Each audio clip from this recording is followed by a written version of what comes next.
Well, welcome. I'm Bill English, the publisher here at Bible and Business. This is the first video in a 7-part series called The Theological Context for Business Ownership. And this 7-part series is really taken from my first chapter of my book, A Christian Theology of Business Ownership. And so today we're going to be talking about the concept of reigning with Christ, our future in heaven of reigning with Christ, and how that impacts our role as business owners today. By the way, if you'd like to, you can download these slides at bibleandbusiness.com. There's no charge for it. You can just download them in PowerPoint format and use them in a Sunday school class, or use them even in a peer group of other business owners as you work your way through my book.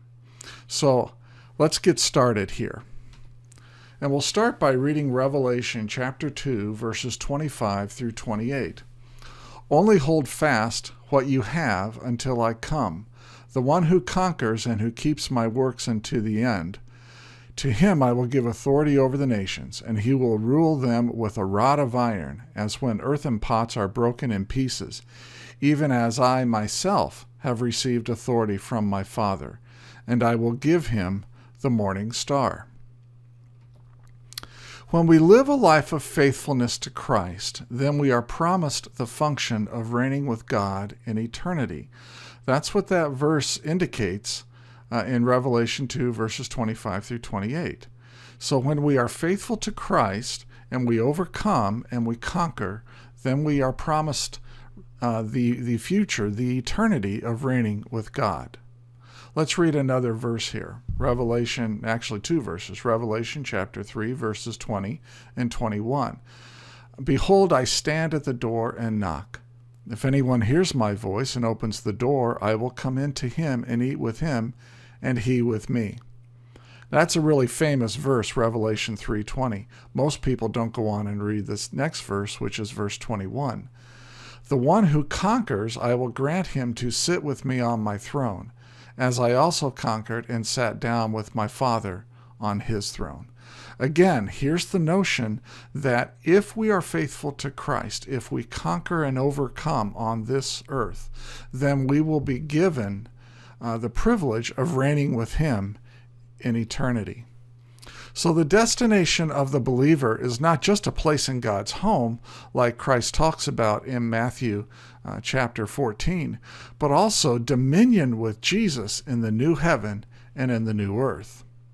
We often don't talk about this concept of reigning with Christ in heaven, this truth that is so clearly given to us in Revelation. Usually we think of the Spirit's presence as really helping us sin less or be more like Christ. We're either sinning less or being more righteous.